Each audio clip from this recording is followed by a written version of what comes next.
तुम्हाला माहिती आहे, बालुशाही बनवणं खरंच, खरंच खूप सोपं आहे. जितकी बालुशाही अवघड दिसते, किचकट वाटते ना, त्याहून कितीतरी सोपी आहे. म्हणजे साहित्य सुद्धा अगदी कमीत कमी लागतं. काही जास्तीचा पसारा सुद्धा होत नाही आणि यामध्येच बालुशाही अगदी आतमधून रसरशीत आणि वरून हलकीशी क्रिस्पी अशी तयार होते.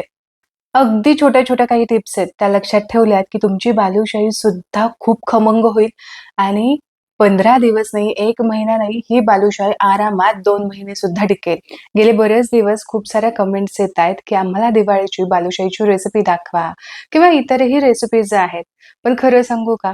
या सगळ्या रेसिपी तुमच्यापर्यंत पोहोचवणं तितकंसं सोपं नाहीये. माझ्या परीने तुमच्यापर्यंत जास्तीत जास्त रेसिपी कशी पोहोचवायची याचा मी तर 100% प्रयत्न करतेय. पण वेळ आणि मेहनत या दोन्हीची सांगड घालणं मला थोडंसं कठीण जातंय. आय होप तुम्ही सगळेजण मला समजून घेताल. चला तर मग फार वेळ न दवडता पटकन रेसिपीला सुरुवात करूयात. नमस्कार मंडळी, मी तृप्ती. तृप्तीच किचन कट्टा परिवाराकडून तुम्हा सर्वांना दिवाळीच्या खूप खूप खूप मंगलमय शुभेच्छा. असेच दिवे जळत राहो, मनाशी मन जुळत राहो, सुख समृद्धी दारी येऊ, लक्ष्मी घरी नांदत राहो. दिवाळीच्या अगदी मनापासून खूप खूप मंगलमय शुभेच्छा. सगळ्यात आधी बालुशाहीसाठी लागणारं कणिक आपण तयार करून घेऊ. तर बालुशाहीसाठी आपल्याला बरोबर 2.5 वाटी भरून मैदा लागणार आहे. हा मैदा हलक्या हाताने मी दाबून घेतलाय. रेग्युलर घरातली जी वाटी असते त्याच्या अंदाजानुसार 1.5 वाटी भरून इथे मी मैदा घेतलाय. मैदा घेत असताना तो चाळून घ्यायचा. आता एखादं असं उभट भांडं घ्यायचं. तुम्ही असा मोठा बोल घेऊ शकता किंवा असं खोलगट पातेलं, वाडगं असं घेतलं तरी सुद्धा चालेल. आता बालुशाहीचं जे पीठ आहे ते खूप असं आपण जशी कणिक मळून घेतो की नाही, असं अजिबात मळावं लागत नाही. अगदी हलक्या हाताने याला बाइंड यायला हवं, इतपतच आपल्याला हे असं थोडंसं मिक्स करून घ्यावं लागतं.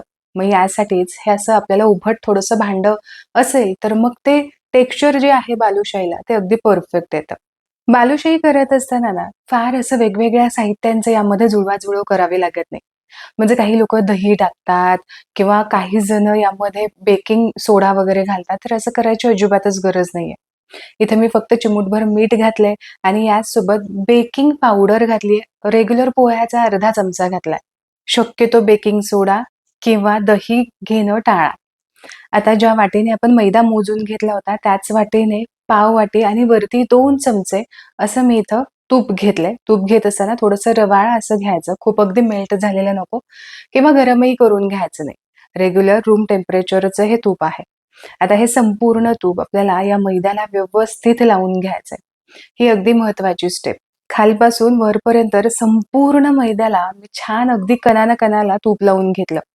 आता हे पीठ आपल्याला किंवा हा जो मैदा आहे तो आपल्याला मळून घ्यायचा आहे. यासाठी ज्या वाटीने आपण मैदा घेतला त्याच वाटीमध्ये मी रेग्युलर नॉर्मल पाणी घेतलंय. आता हे थोडं-थोडं करत यामध्ये पाणी घालायचं आणि फक्त आपल्याला हे पीठ असं बांधून घ्यायचंय. म्हणजे असं खूप जोर देऊन मळायचं नाही. म्हणूनच हे अशा पद्धतीचं भांडं आपल्याला हवंय. जर परात असती किंवा मोठं ताटच असतं खाली, तर मात्र आपण ते जोर देऊन मळून घेतलं असतं. मग याऐवजी असं जर खोलगट असेल तर मग अगदी सोपं जातं ते मैदा असा बांधून घ्यायला. आता जे वाटीचं प्रमाण आहे ते मी अगदी अचूक तुमच्यासोबत शेअर केलंय. पण पाणी किती लागलं हे सुद्धा जाणून घेणं तितकंच महत्वाचं आहे. म्हणूनच पाण्याचं सुद्धा अगदी अचूक प्रमाण मी तुमच्यासोबत सांगणार आहे. आता जो डो आहे तो अगदी आपण जशी चपातीसाठी कणिक मळून घेतो की नाही त्यापेक्षा थोडंसंच घट्ट ठेवायचंय. तर असा मैदा एकजीव असा बांधून झालेला आहे. कुठेही यामध्ये ग्लुटन असं निर्माण झालेलं नाही किंवा कुठेही असं बाइंडिंग यामध्ये वाटत नाहीये. हे कणिक मळण्यासाठी मला पाऊण वाटी पाणी लागलेलं आहे. झाकण ठेवूयात आणि 15 मिनिटांसाठी हा मैदा भिजत ठेवूयात. आता तोपर्यंत इकडे आपण पाक तयार करून घेऊ. पाक करणं सुद्धा अतिशय सोपं आहे. म्हणजे जेवढा तुम्ही मैदा घेतलाय तेवढीच साखर घ्यायची आहे. 2.5 वाटी भरून मैदा होता तर इथे मी 2.5 वाटी भरूनच साखर घेतलेली आहे. यासाठी बरोबर 1 वाटी भरून यामध्ये पाणी घालायचं. म्हणजे साखर कढईमध्ये अशी पसरवून घ्यायची. यामध्ये जितकी साखर बुडेल तितपत पाणी घालायचं. अंदाज सांगायचा तर 2.5 वाटी साखरेसाठी 1 वाटी भरून पाणी घातलं. आता गॅसची फ्लेम मी चालू केली. गॅसची फ्लेम मी मध्यम ठेवली. मध्यम आचेवरती साखर यामधली संपूर्ण विरघळून घ्यायची. इथे फक्त मी साखर विरघळून घेतलीये. यामधली तुम्हाला मळी जर काढून घ्यायची असेल तर तुम्ही नक्कीच काढून घेऊ शकता. आता यामध्ये मी घालणार आहे फूड कलर. ऑप्शनल आहे, तुम्हाला नसेल घालायचं तुम्ही स्किप करू शकता. अगदी चिमूटभर मी इथं केशरी रंग घातलाय. बालुशाहीला थोडासा केशरी असा रंग असेल की बालुशाही दिसायला थोडीशी छान दिसते आणि म्हणूनच इथे मी रंग घातलाय. आता हा रंग चांगला मिक्स करून घेतला. आता फक्त या पाकाला आपल्याला उकळी यायची वाट पाहायची. मिनिटभरामध्येच पाकाला इथे उकळी आलेली आहे. आता उकळी आल्यानंतर लगेचच एक 3-4 मिनिटामध्येच पाक चेक करायला सुरुवात करायची. कारण पाकाची क्वांटिटी आपली कमी आहे, यामुळे हा पाक लगेचच जमू शकतो. बालुशाहीसाठी एकतारी पाक हवा असतो. आता बरोबर 5व्या मिनिटाला इथे मी पाक चेक करते. अशी शेवटची जी तार आहे ती छान अशी खेचली गेली की समजून घ्यायचं इथे एकतारी पाक तयार झालाय. इथे तुम्ही बघू शकता अगदी शेवटचा जो टिपका आहे तो छान असा खेचला जातोय. याचबरोबर हातावरती सुद्धा थोडंसं असं हे मिश्रण घ्यायचं, म्हणजे मग अंदाज सुद्धा येतो. अशा 2-3 ट्रिक्स आहेत की ज्यामुळे आपल्याला पाक अगदी सहज चेक करता येतो. तर इथे एकतारी अशी छान तार सुटतीये, याचाच अर्थ एकतारी पाक आपला तयार झाला. गॅसची फ्लेम बंद करूयात. पाक तयार आहे, डो सुद्धा तयार आहे. आता हा पाक आपण साईडला ठेवूयात. 15 मिनिटामध्ये पाक सुद्धा तयार होतो आणि इकडे डो सुद्धा भिजला जातो. म्हणजे तुम्हाला कदाचित वाटलं असेल की आपण हे मळून घेतलं नाही, मग मध्ये-मध्ये असा मैदा राहू शकतो. पण जो काही मैदा राहिलेला आहे, तो एवढ्या 15 मिनिटामध्ये छान भिजला जातो. आता काही नाही, लिंबाच्या आकारा एवढा उंडा घ्यायचा. हातावरती हलक्या हाताने न चोळता फक्त तो असा गोल करून घ्यायचा. बोटाने मध्यभागी असं होल करून घ्यायचं. खूप जर क्रॅक जात असतील तर थोडंसं बोटांच्या साहाय्याने त्याचं दाबून घ्यायचंय. आता जे थोडेसे हलकेसे क्रॅक्स दिसतात ना, ते जाऊ द्यायचे, कारण की या क्रॅक्समध्ये आतमध्ये पर्यंत व्यवस्थित ही बालुशाही तळली जाते. आतमध्ये पर्यंत तेल जातं, व्यवस्थित तळली जाते. आतमधून ही बालुशाही अजिबात कडक होत नाही. खुसखुशीत तळल्यामुळे पाक सुद्धा आतमध्ये पर्यंत मुरला जातो. बालुशाहीला आकार देत असताना खूप जास्त गोल असा आकार द्यायचा नाही किंवा खूप जास्त जोर देऊन असं मळून मग आकार द्यायचा नाही. असं मध्यभागी होल केलं की मग आतमध्ये पर्यंत व्यवस्थित तळलं सुद्धा जातं आणि जो पाक आहे तो सुद्धा मुरला जातो. आता याच पद्धतीने संपूर्ण इथं बालुशाही जी आहे ती तयार करून घेतलेली आहे. तुम्ही इथे बघू शकता अगदी सहज आणि पटकन बालुशाही वळली जाते. आता ही तळायला घेऊयात. बालुशाही तळत असताना गॅसची फ्लेम कटाक्षाने लो ठेवायची. बालुशाही आतमध्ये पर्यंत व्यवस्थित तळायला हवी, यासाठी गॅसची फ्लेम लो तर हवीच, पण तेल सुद्धा खूप तापलेलं नसावं. म्हणजे अगदी मध्यम सुद्धा नको. मध्यमपेक्षाही कमी तापलेलं असेल ना तरी सुद्धा चालेल. म्हणजे मग लो फ्लेमवरती बालुशाही छान फुलली जाते. त्याला छान वरून क्रिस्पीनेस आणि आतमध्ये पर्यंत व्यवस्थित तळली जाते. बालुशाही तळत असताना ही एक गोष्ट तुम्ही आवर्जून लक्षात ठेवा. बालुशाही तळत असताना थोडासा जास्त वेळ लागतो. साधारण 7-8 मिनिटं एक बॅच तळायला लागतो. लगेचच बालुशाही उलटपलट करत तळायची नाही. निवांत तिला त्याचा वेळ द्यायचा. साधारण 1-1.5 मिनिट झाले की मग बालुशाही थोडीशी सेट झाली तेलामध्ये की मग पलटी करून दोन्ही साईडने छान अशी गोल्डन रंग येईपर्यंत तळून घ्यायची. इथे खूप डार्कही नाही किंवा खूप अगदी फेंटही नाही. मध्यम असा हलकासा गोल्डन रंग आला की मग ही बालुशाही आपल्याला तेलामधून काढून घ्यायची. लक्षात घ्या, गरम गरम जी बालुशाही आहे ती अशीच न ठेवता लगेचच आपल्याला ही पाकामध्ये घालायची.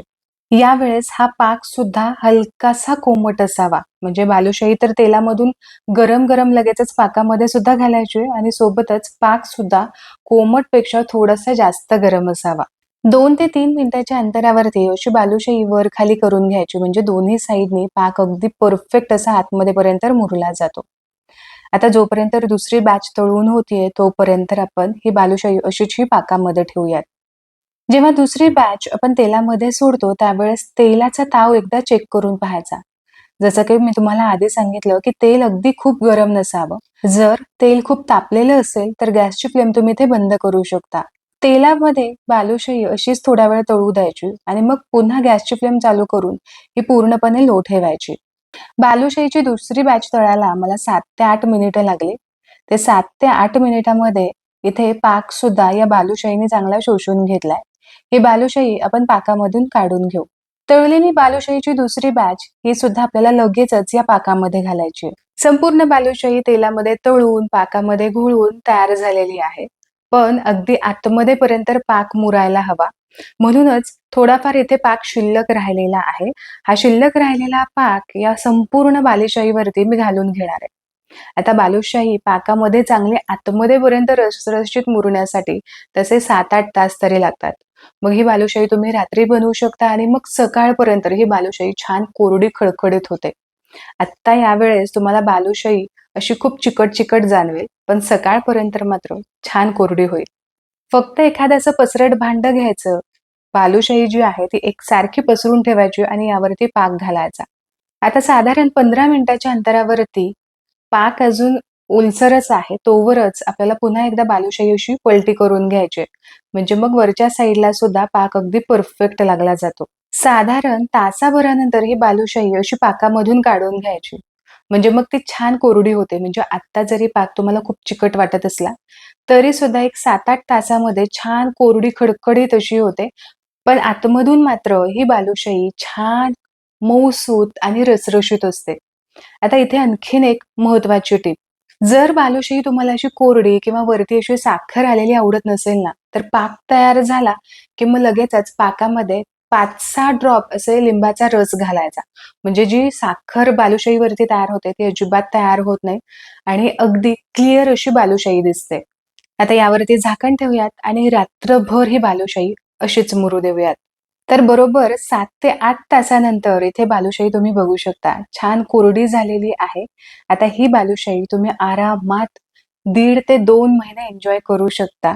तयार केलेल्या मिश्रणाच्या 17 ते 18 बालुशाही तयार होतात. याचबरोबर वजनी प्रमाण सांगायचं झालं तर बरोबर पाऊण किलो या बालुशाही भरलेल्या आहेत. बालुशाहीमध्ये कुठेही चिकटपणा जाणवत नाहीये. एक बालुशाही मी अशी तुम्हाला तोडून सुद्धा दाखवते.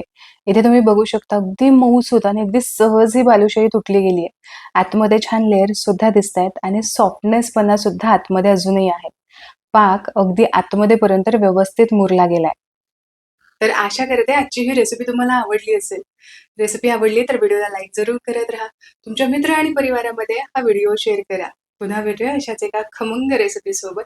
तोपर्यंत स्वस्त राहा आणि मस्त मस्त खात राहा.